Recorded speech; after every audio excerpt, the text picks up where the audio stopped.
ഇനി നമ്മൾ നോക്കാൻ പോകുന്ന നാലാമത്തെ വഴിയാണ്, ദാറ്റ് ഈസ് ബൈ നാച്ചുറലൈസേഷൻ.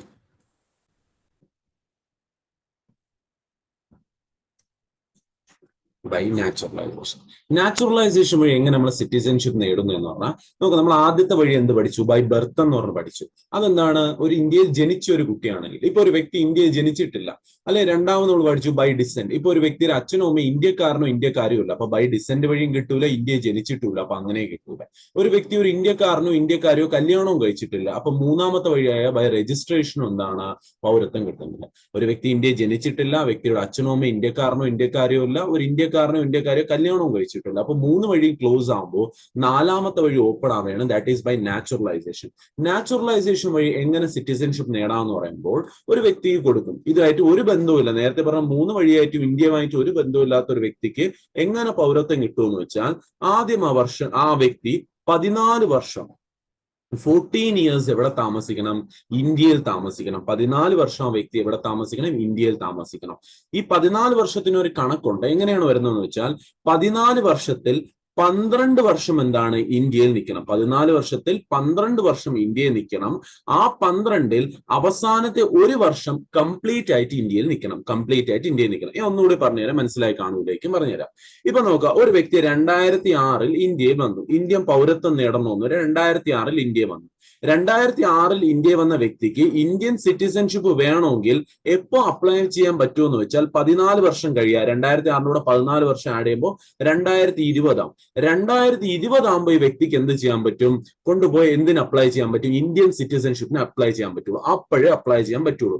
2006 ഒരു വ്യക്തി വരുന്നെങ്കിൽ 2020 ആവണം. എന്ന് പറഞ്ഞാൽ ഇന്ത്യയിൽ വന്നിട്ട് 14 വർഷം ആകുമ്പോഴത്തേക്കും ഇന്ത്യയുടെ ഹോം മിനിസ്ട്രി ചെന്നിട്ട് അല്ലെങ്കിൽ എംബസി ചെന്നിട്ട് എന്ത് ചോദിക്കാൻ പറ്റും? എനിക്ക് സിറ്റിസൺഷിപ്പ് ഇന്ത്യൻ പൗരത്വം വേണമെങ്കിൽ ചോദിക്കണമെങ്കിൽ തന്നെ മിനിമം എന്തായിരിക്കണം? 14 വർഷം കഴിഞ്ഞിരിക്കണം. ഇനി ഈ 14 വർഷം ആയി കഴിഞ്ഞു എന്ന് പറഞ്ഞാൽ ആപ്ലിക്കന്റ് ഇതെല്ലാം വയ്ക്കുന്നു, പാസ്പോർട്ടിന്റെ കോപ്പി, ബാക്കി ഡീറ്റെയിൽസ് എല്ലാം വയ്ക്കുന്നു, ഇന്ത്യയിൽ നിന്ന് കാര്യങ്ങളെല്ലാം. അപ്പൊ ഗവൺമെന്റ് 14 വർഷം ഉടനെ ഒപ്പിട്ടൊന്നും കൊടുക്കാൻ പാടില്ല. ഗവൺമെന്റ് എന്ത് ചെയ്യുമെന്ന് വെച്ചാൽ 14 വർഷം ഇന്ത്യയിൽ വന്നിട്ട് 14 വർഷമായി, അതിൽ 12 വർഷമെങ്കിലും എന്താണ്? ഇന്ത്യയിൽ നിന്നിട്ടുണ്ടായിരിക്കണം. എങ്ങനെയെന്ന് പറഞ്ഞാൽ ചിലപ്പോൾ ഈ വ്യക്തി 2006 ഇവിടെ വന്നത്, 2006 വന്നിട്ട് 2008 ആയപ്പോൾ എന്ത് ചെയ്തു? നാട്ടിൽ പോയി കളഞ്ഞു. സ്വന്തം ഏതെങ്കിലും നാട്ടിലുള്ള ഒരു വ്യക്തി, ലോകത്ത് ജനിച്ച ഒരു വ്യക്തി ഏതെങ്കിലും നാട്ടിലായിരിക്കുമല്ലോ ജനിക്കുന്നത്. അപ്പൊ നാട്ടിൽ പോയിട്ട് ചിലപ്പോൾ 2009 തിരിച്ചു വന്നിട്ടുള്ള, പിന്നെ 2011 വീണ്ടും നാട്ടിൽ പോയിട്ട് 2013 തിരിച്ചു വന്നിട്ടുള്ള. അപ്പോൾ ഇങ്ങനെയൊക്കെ കൂടെ കൂടെ എന്താണ് ചിലപ്പോൾ നാട്ടിൽ പോവേ വരോ, അത് വേറെ ഏതെങ്കിലും വിദേശ രാജ്യത്ത് പോയി കുറച്ചു കാലം നിൽക്കുക, അതെല്ലാം കൂട്ടും. എല്ലാം കൂട്ടി ഇന്ത്യയിൽ നിന്ന് കണക്ക് കൂട്ടും. നിങ്ങൾ ബാക്കി രാജ്യത്ത് നിങ്ങളെ നാട്ടിൽ പോയ കണക്ക് അതെല്ലാം വിട്ടോളാം. നിങ്ങൾ ലോകത്ത് ഏത് രാജ്യത്ത് പോയാൽ അത് ഇന്ത്യക്ക് അറിയേണ്ട ആവശ്യമില്ല. ഇന്ത്യക്ക് അറിയേണ്ട എന്തെന്ന് വെച്ചാൽ ഈ 14 വർഷത്തിൽ 12 വർഷം എന്ന് പറയുമ്പോൾ നമ്മൾ എന്ത് ചെയ്യണം? 12 × 365 ചെയ്യണം. അപ്പൊ ഒരു ദിവസം എന്ന് പറയുന്ന ഒരു കണക്ക് വരും. അത്രയും ദിവസം ഇന്ത്യക്കകത്ത് നിന്നിട്ടുണ്ടോ എന്ന് ചോദിക്കും. അതിലൊരു മിനിറ്റും സെക്കൻഡും എല്ലാം കൂട്ടും. എപ്പോഴാണോ ഈ ഫുൾ എന്ന് വെച്ചാൽ 12 വർഷം എന്ന് പറയുന്ന കണക്ക് അത്രയും ദിവസം ഇന്ത്യക്കകത്ത് നിന്നിട്ടുണ്ടോ എന്ന് നോക്കും. നിന്നിട്ടുണ്ടെങ്കിൽ ആ വ്യക്തി എന്താണ്? ഫസ്റ്റ് കോളം ടിക്ഡ് ആണ്. ആ വ്യക്തി ഓക്കെ 12 വർഷം ഇന്ത്യയിൽ നിന്നിട്ടുണ്ട്. ഇനി വെറുതെ 12 വർഷം നിന്നാ പോരാ, ഈ 12ൽ 11 വർഷം ഓക്കെ, പക്ഷെ അവസാനത്തെ ഒരു വർഷം ഉണ്ടല്ലോ, ലാസ്റ്റ് ഇയർ, അതിൽ കംപ്ലീറ്റ്ലി ഇൻ ഇന്ത്യ അയക്കണം. എന്ന് പറയുമ്പോൾ ഒരൊറ്റ മിനിറ്റിന് പോലും ഇന്ത്യൻ ബൗണ്ടറി വിട്ട് പുറത്തു പോയിട്ടുണ്ടാവാൻ പാടില്ല. കംപ്ലീറ്റ് ആയിട്ട് എന്ത് ചെയ്തിട്ടുള്ള ഒരാളായിരിക്കണം? Fully India. ഇന്ത്യക്കകത്ത് എവിടെ വേണോ അപ്പോൾ അതിന് പ്രശ്നമൊന്നുമില്ല, പക്ഷെ ഇന്ത്യൻ ബൗണ്ടറി വിട്ട് ഒരു രീതിയിലോ ഒരിടത്തും പോകാൻ പാടില്ല. അങ്ങനത്തെ ഒരു വ്യക്തിക്ക് മാത്രമേ എന്ത് കൊടുക്കുള്ളൂ? ഇന്ത്യൻ പൗരത്വം കൊടുക്കുള്ളൂ. അപ്പൊ ഒന്നുകൂടി ഞാൻ പറഞ്ഞുതരാം, ബൈ നാച്ചുറലൈസേഷൻ വഴി നേടണമെങ്കിൽ ആദ്യം മിനിമം വ്യക്തി 14 വർഷം ഇന്ത്യയിൽ വന്നിട്ടാവണം. 14 വർഷം ഇന്ത്യ വന്ന് നിൽക്കുകയാണ്, ടോട്ടൽ ഇന്ത്യയിൽ നിൽക്കുകയാണെങ്കിൽ ആ വ്യക്തിക്ക് ചെന്ന് അപ്ലൈ ചെയ്യാം. ഇനി 14 വർഷം ആയെന്ന് പറഞ്ഞിട്ട് കാര്യമില്ല, 12 വർഷം 14ൽ 12 വർഷം എന്തായിരിക്കണം? ഇന്ത്യയിൽ നിന്നിട്ടുണ്ടായിരിക്കണം. 2 വർഷം കുറഞ്ഞു. 2 വർഷം നിങ്ങൾ ലോകത്ത് എവിടെ വേണോ പൊയ്ക്കോ, നിങ്ങൾ എന്ത് ആവശ്യത്തിന് വേണോ പോകാൻ കുഴപ്പമൊന്നുമില്ല. പക്ഷെ 14ൽ 12 വർഷം ഇന്ത്യയിലായിരിക്കണം. അതിൽ അവസാനത്തെ ഒരു വർഷം എന്തായിരിക്കണം? ടോട്ടലി ഇൻ ഇന്ത്യ ആയിരിക്കണം. എന്ന് പറയുമ്പോൾ ഒരു ദിവസത്തേക്ക് ഒരു മിനിറ്റിന് പോലും ഇന്ത്യൻ ബൗണ്ടറി വിട്ട് പോകാൻ പാടില്ല. അങ്ങനത്തെ ഒരു വ്യക്തിക്ക് എന്ത് കൊടുക്കും? ബൈ നാച്ചുറലൈസേഷൻ വഴി ഇന്ത്യൻ പൗരത്വം കിട്ടും. ഇനി നിങ്ങൾക്ക് ഒരു ഡൗട്ട് വരും, ഈ 14ൽ 12 വർഷം മിനിമം ആണല്ലോ ചോദിക്കുന്നത്. സപ്പോസ് ഒരു വ്യക്തി 12 വർഷം കൊണ്ട് എന്ന് വെച്ചാൽ 2006 വന്ന ഒരു വ്യക്തി ഇന്ത്യ വിട്ടു പോയിട്ടേ ഇല്ല, ഒരു ദിവസത്തേക്ക് പോലും വെളിയിൽ പോയിട്ടില്ല. അപ്പൊ ആ വ്യക്തിക്ക് 12 എന്ന് കൂട്ടുമ്പോൾ 12 വർഷം കഴിയുമ്പോൾ 2018 അപ്പൊ 2018 ആകുമ്പോൾ കൊടുത്തൂടെ ആ വ്യക്തി ഇതായി 12 വർഷം ഒന്നും കോളം ഫില്ല് ചെയ്യല്ലേ എന്നൊരു ചോദ്യം നിങ്ങളുടെ ഉള്ളിൽ വരും. പക്ഷെ അങ്ങനെ കൊടുക്കില്ല. അപ്ലൈ ചെയ്യണമെങ്കിൽ മിനിമം ആപ്ലിക്കേഷൻ കൊണ്ട് ഫ്രണ്ടിൽ പോകണമെങ്കിൽ ഇന്ത്യൻ എംബസി അല്ലെങ്കിൽ ഇന്ത്യൻ ഹോം ഓഫീസിന്റെ ഫ്രണ്ടിൽ പോകണമെങ്കിൽ 14 ദിവസം വന്ന് 14 വർഷം ആയിരിക്കും. നിങ്ങൾ ഫുള്ളായിട്ട് ഇവിടെ 12 നിൽക്കുക അല്ലെങ്കിൽ കുറച്ച് ദിവസം വെളിയിൽ പോയ വരെ അതൊന്നും അറിയണ്ട. 14 എന്ന് പറയുന്ന വർഷം ഇവിടെ കഴിഞ്ഞാൽ മാത്രമേ നാച്ചുറലൈസേഷന് തുടക്കം കുറിക്കാൻ പറ്റുള്ളൂ. ഞാൻ 12 വർഷവും ഇവിടെ ഫുള്ളായിട്ട് നിന്ന് ഞാൻ പുറത്തൊന്നും പോയിട്ടില്ല എന്ന് പറഞ്ഞാലും ഗവൺമെന്റ് പറയും ഓക്കെ അതെല്ലാം കറക്റ്റ് ആണ്, പക്ഷെ 2 വർഷം കൂടി കഴിഞ്ഞാലേ ആ ഒരു ആപ്ലിക്കേഷൻ അത് ഓപ്പൺ ആവുള്ളൂ, അപ്പോഴേ നിങ്ങൾക്ക് അപ്ലൈ ചെയ്യാൻ പറ്റുള്ളൂ. അപ്പൊ നിങ്ങൾ വരിക നമ്മൾ തരാം. അല്ലാതെ ആദ്യത്തെ 12 വർഷം നോക്കിയിട്ടല്ല, ടോട്ടൽ 14ൽ 12 വർഷം നോക്കിയിട്ടാണ് കൊടുക്കുന്നത്. ഇനി അല്ല അവസാനത്തെ 1 വർഷം കംപ്ലീറ്റ്ലി ഇല്ല. വേറെ ഒരു കാര്യവും കൂടി ഓർത്ത് വയ്ക്കേണ്ടത് എന്തെന്ന് വെച്ചാൽ ഇത് മാത്രം പോരാ യോഗ്യത.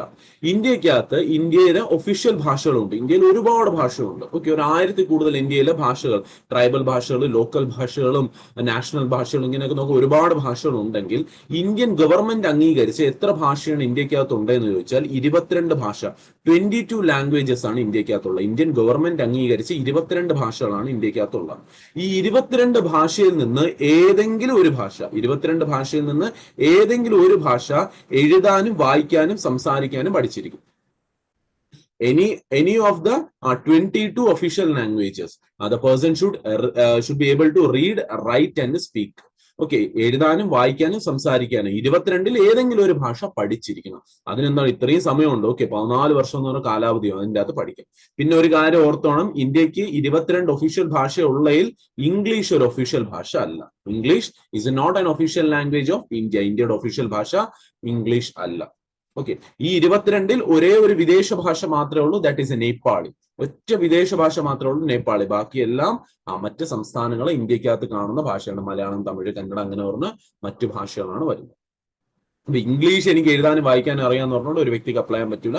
22ൽ നിന്ന് ഏതെങ്കിലും ഒരു ഭാഷ പഠിച്ചിട്ട് പോരാ, എന്നാൽ മാത്രമേ ആപ്ലിക്കേഷൻ കൊടുക്കുള്ളൂ. പിന്നെ മെയിൻ കാര്യം, should not be a criminal case. ഒരു ക്രിമിനൽ കേസിൽ അംഗമാവോ ഒരു ക്രിമിനൽ കേസിന്റെ പ്രതി ആവാനോ പാടില്ല. അങ്ങനെ ഈ 3 കാര്യങ്ങൾ നോക്കിയിട്ടാണ് എന്ത് ചെയ്യുന്നത്, ഒരു വ്യക്തിക്ക് ബൈ നാച്ചുറലൈസേഷൻ വഴി എന്ത് പ്രൊവൈഡ് ചെയ്യുന്നത്, സിറ്റിസൺഷിപ്പ് പ്രൊവൈഡ് ചെയ്യുന്നത്. അപ്പൊ 4ാമത്തെ വഴിയും ക്ലിയർ ആയെന്ന് വിശ്വസിക്കും. ഇനി നമുക്ക് 5ാമത്തെ വഴി നോക്കാം. That is incorporation of A territory. Incorporation of A territory. എന്താണ് ഇൻകോർപ്പറേഷൻ ഓഫ് എ ടെറിട്ടറി എന്ന് പറയുമ്പോൾ 5ാമത്തെ വഴിയാണ് ഇൻകോർപ്പറേഷൻ ഓഫ് ടെറിട്ടറി. അതെങ്ങനെയാണ് വരുന്നതെന്ന് വെച്ചാൽ, സപ്പോസ് ഇത് ഇന്ത്യ ആണെന്ന് വയ്ക്കുക. ഈ ഇന്ത്യയിലെ ഈ ഒരു സൈഡിൽ കിടക്കുന്ന രാജ്യമാണ് ഏതെന്ന് പറയുന്നത്, നേപ്പാൾ എന്ന് പറയുന്ന രാജ്യം. ഇന്ത്യയുടെ ഒരു സൈഡിൽ കിടക്കുന്ന രാജ്യമാണ് നേപ്പാൾ എന്ന് പറയുന്നത്. ഇന്ത്യൻ ഗവൺമെന്റ് നാളെ എന്ത് ചെയ്യുന്നു എന്ന് വെച്ചാൽ നേപ്പാളിനെ ചെന്ന് അറ്റാക്ക് ചെയ്തിട്ട് നേപ്പാളിനെ പൂർണ്ണമായിട്ടും ഇന്ത്യയുടെ ഭാഗമാക്കി. നേപ്പാളിനെ അറ്റാക്ക് ചെയ്ത് ഇനി മുതൽ നേപ്പാളിന്റെ ഇപ്പുറം ബോർഡറിൽ കൊണ്ട് ഇന്ത്യൻ കൊടിയെല്ലാം വെച്ച് നേപ്പാളിന്റെ കൊടിയെല്ലാം മാറ്റിക്കളഞ്ഞ് ഇന്ത്യ എന്ത് ചെയ്തു, നേപ്പാളിനെ ഇന്ത്യയിലോട്ട് സ്വന്തമാക്കി. അപ്പൊ നേപ്പാളിനെ എപ്പോഴാണോ സ്വന്തമാക്കുന്ന അവിടെ ഉണ്ടായിരുന്ന ആരൊക്കെ ആ രാജ്യത്ത് ആ സമയത്തുണ്ടോ അവരെല്ലാം എന്തായി മാറും, അവരെല്ലാം പിന്നെ നേപ്പാൾ എന്ന് പറഞ്ഞ സ്ഥലമില്ല, പിന്നെ അതിന് എന്തെന്നാണ് വിളിക്കുന്നത്, ഇന്ത്യ എന്ന് വിളിക്കും. അപ്പൊ ഇന്ത്യയിൽ വരുന്ന ഏതൊരു വ്യക്തിയും നമുക്ക് എന്ത് സിറ്റിസൺഷിപ്പ് കൊടുക്കണം, ഇന്ത്യൻ സിറ്റിസൺഷിപ്പ് കൊടുക്കണം. അപ്പോൾ ഇന്ത്യ ഏതെങ്കിലും സ്ഥലം കയ്യേറി കഴിഞ്ഞാൽ, ഇൻകോർപ്പറേറ്റ് ചെയ്ത് കഴിഞ്ഞാൽ ആ സ്ഥലത്തിലുള്ള ആ ടെറിട്ടറിയിലുള്ള എല്ലാവർക്കും എന്ത് സിറ്റിസൺഷിപ്പ് കിട്ടുമെന്ന് വെച്ചാൽ ഇന്ത്യൻ സിറ്റിസൺഷിപ്പ് കിട്ടും.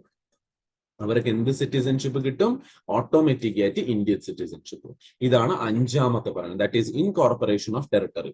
ഇൻകോർപ്പറേഷൻ ഓഫ് ടെറിട്ടറി പറയുന്നത് എന്തെന്ന് വെച്ചാൽ, if India acquires any land, the people living in that land will gain Indian citizenship. ഏതെങ്കിലും സ്ഥലം ഇന്ത്യൻ ഗവൺമെന്റ് അക്യൂർ ചെയ്ത അല്ലെങ്കിൽ ഇന്ത്യ അക്യൂർ ചെയ്ത അവിടെയുള്ള ആൾക്കാർ ഓട്ടോമാറ്റിക് ആയിട്ട് ഇന്ത്യൻസ് ആയി മാറും. അവിടെ ഒരു യോഗ്യത ഒന്നും നോക്കാൻ പോകുന്നില്ല, നേരെ പിടിച്ച് അവരെന്ത് ചെയ്ത് കളയും, ഇന്ത്യക്കാരാക്കിക്കളയും. ഇതാണ് 5ാമത്തെ. ഈ 5 രീതിയിലൂടെ മാത്രമേ നമുക്ക് എന്ത് നേടാൻ പറ്റുള്ളൂ, സിറ്റിസൺഷിപ്പ് അല്ലെങ്കിൽ പൗരത്വം നേടാൻ പറ്റുള്ളൂ. ഒന്നെങ്കിൽ ബൈ ബർത്ത്, അല്ലെങ്കിൽ ബൈ ഡിസെന്റ്, അല്ലെങ്കിൽ ബൈ രജിസ്ട്രേഷൻ, അല്ലെങ്കിൽ ബൈ നാച്ചുറലൈസേഷൻ, അല്ലെങ്കിൽ ബൈ ഇൻകോർപ്പറേഷൻ ഓഫ് ടെറിട്ടറി. ഇനി നഷ്ടപ്പെടുന്ന 3 വഴികൾ ഏതൊക്കെയാണ്? ഏതൊക്കെ 3 വഴി നമുക്ക് സിറ്റിസൺഷിപ്പ് നഷ്ടപ്പെടാം? ഫസ്റ്റ് വൺ എന്ന് പറയുന്നത് renunciation. 3 ways of losing citizenship. നമ്മൾ പഠിക്കാൻ പോകുന്നത് 3 ways ഓഫ് ലൂസിങ് സിറ്റിസൺഷിപ്പ്. പൗരത്വം നഷ്ടപ്പെടുന്ന 3 വഴികൾ. അതിൽ ആദ്യത്തെയാണ് റിനൗൺസിയേഷൻ എന്ന് പറയുന്നത്. റിനൗൺസിയേഷൻ എന്ന് പറയുമ്പോൾ by own wish. By own wish. ഞാൻ പറയണ എനിക്ക് ഇന്ത്യൻ പൗരത്വം വേണ്ട, ഞാൻ ഇന്ത്യൻ പൗരത്വം കളയുന്നു എന്ന് പറഞ്ഞ ഗവൺമെന്റിന്റെ അടുത്ത് എന്നെ കൊണ്ടുപോയിട്ട് ഞാൻ എംബസി കൊണ്ടുപോയി പറയണം എനിക്ക് ഇന്ത്യൻ പൗരത്വം ഇനി വേണ്ട, ഞാൻ ഇന്ത്യൻ സിറ്റിസൺഷിപ്പ് കളയുന്നു. ആ വഴിയാണ് പറയുന്ന റിനൗൺസിയേഷൻ. ഞാൻ ഇവിടെ ആരെയും ഒളിപ്പിക്കാൻ പോയിട്ടില്ല, ഒരു ഇല്ലീഗൽ ഡോക്യുമെന്റ്സ് ഒന്നും യൂസ് ചെയ്തിട്ടില്ല. ഞാൻ നേരെ ഗവൺമെന്റ് അടുത്ത് പോകുന്നു, നേരെ ചെന്ന് പറയുന്നു എനിക്ക് വേണ്ട, ഞാൻ ഇന്ത്യൻ പൗരത്വം മതിയാക്കുന്നു, ഞാൻ മറ്റേതെങ്കിലും രാജ്യത്തിന്റെ പൗരത്വം എടുത്തോളാന്ന് പറയുന്നു. അങ്ങനെ നേർവഴിയിലൂടെ ചെന്ന് സിറ്റിസൺഷിപ്പ് വേണ്ട എന്ന് പറയുന്ന വഴിയാണ് ബൈ റിനൗൺസിയേഷൻ എന്ന് പറയുന്നത്. ക്ലിയർ ആയല്ലോ? ബൈ ഓൺ വിഷ്, സ്വന്തം ഇഷ്ടപ്രകാരം സിറ്റിസൺഷിപ്പ് കളയും. രണ്ടാമത്തെ വഴിയാണ് നമ്മൾ നോക്കുന്നത് ടെർമിനേഷൻ. ടെർമിനേഷൻ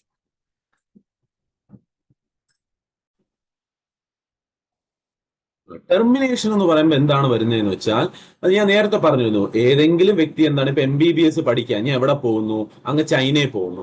ചൈനയിൽ പോയിട്ട് ഞാൻ എന്ത് ചെയ്യുന്നു, അവിടെ എന്റെ വീട്ടുകാർ പോലും അറിയാതെ ഞാൻ എന്ത് പൗരത്വം എടുക്കുന്നു, ചൈനീസ് സിറ്റിസൺഷിപ്പ് എല്ലാം എടുക്കുന്നു. എന്നിട്ട് എന്താണ് ഞാൻ പതുക്കെ ഇങ്ങ് വരുന്നു. അപ്പോൾ ഇന്ത്യൻ ഗവൺമെന്റ് എന്നെ പിടിക്കും. എങ്ങനെയാണ് പിടിക്കാൻ പോകുന്നത്? ഞാൻ മറ്റേതെങ്കിലും രാജ്യത്തിന്റെ പൗരത്വം എടുത്താൽ, സിറ്റിസൺഷിപ്പ് എടുത്താൽ, അത് ഇന്ത്യൻ ഗവൺമെന്റ് എന്നാണോ കണ്ടുപിടിക്കുന്നത് അന്ന് എന്ത് ചെയ്ത് കളയും, എന്റെ ഇന്ത്യൻ സിറ്റിസൺഷിപ്പ് അങ്ങ് ക്യാൻസൽ ചെയ്ത് കളയും, അല്ലെങ്കിൽ ടെർമിനേറ്റ് ചെയ്ത് കളയും. If a person takes some other country's citizenship then his Indian citizenship will be lost. എപ്പോഴാണോ മറ്റൊരു രാജ്യത്തിന്റെ പൗരത്വം സിറ്റിസൺഷിപ്പ് എടുക്കുന്നത് അപ്പോൾ ഓർത്തു വെച്ചിരിക്കണം, എന്ന് ഇന്ത്യൻ ഗവൺമെന്റ് കണ്ടുപിടിക്കും. അതിന് വലിയ താമസമൊന്നും വരില്ല. ബിക്കോസ് അത് ഏത് മിനിസ്ട്രിയുടെ അണ്ടറിലാണ്? ഹോം മിനിസ്ട്രിയുടെ അണ്ടറിലാണ്.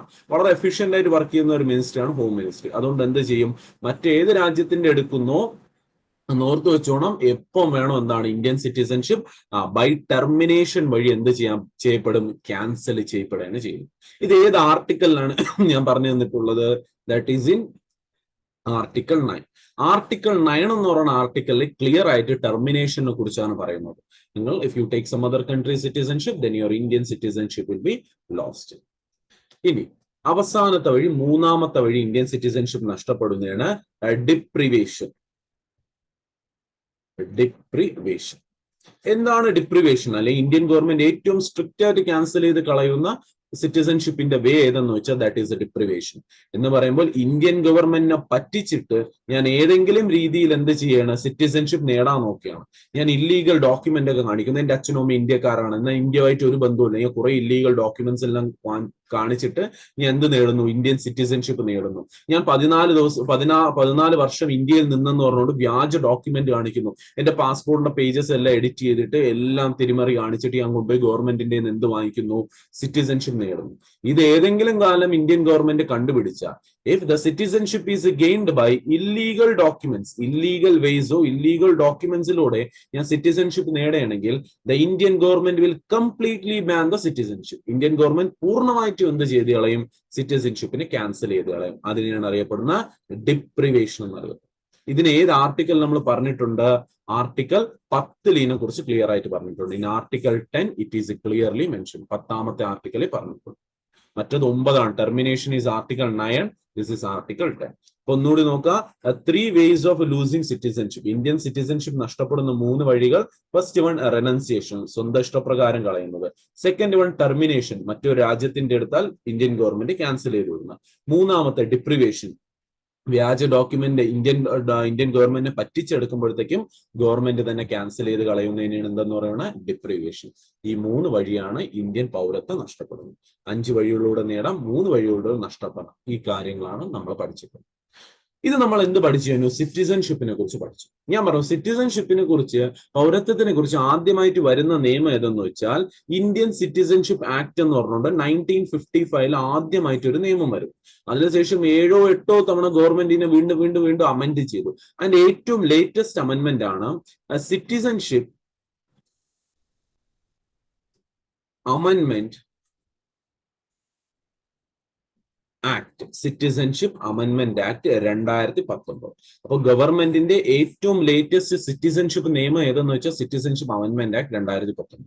നിങ്ങൾക്കറിയാം ഈ നിയമം വന്നതിന് ശേഷം രാജ്യത്തിന്റെ അകത്ത് എന്തൊക്കെ പ്രശ്നം ഉണ്ടാകും. നിങ്ങളൊന്ന് ഈ നിയമം നിങ്ങൾക്ക് പലർക്കും അറിഞ്ഞുകൂടേക്കും, മീഡിയയിൽ ചിലപ്പോൾ നേരായിട്ട് പറഞ്ഞു തന്നിട്ടില്ലേക്കും, എസ്പെഷ്യലി കേരള മീഡിയാസിലൊന്നും പറയാറില്ല. അപ്പൊ നമുക്ക് എന്താണ് നോക്കാം, ഈ നിയമം ശരിയായിരുന്നോ കൊണ്ടുവന്ന്, ഇതുമായിട്ട് ഇന്ത്യൻസിന് എന്തുമാത്രം അഫക്ട് ചെയ്യുന്നുണ്ടോ ഈ നിയമം എന്നല്ലാണ് നമ്മളിവിടെ പഠിക്കാൻ പോകുന്നത്. അതിനു മുമ്പ് നമുക്ക് എന്താണ് ഇന്ത്യയെ കുറിച്ചൊന്ന് നോക്കാം. ഇന്ത്യയിലെ അയൽ രാജ്യങ്ങൾ, നെയ്ബറിംഗ് കൺട്രീസിനെ കുറിച്ച് നോക്കാം. ഇവിടെ നോക്കാം, വീണ്ടും ഇത് ഇന്ത്യ ആണെന്നൊന്ന് കൺസിഡർ ചെയ്തോളാം.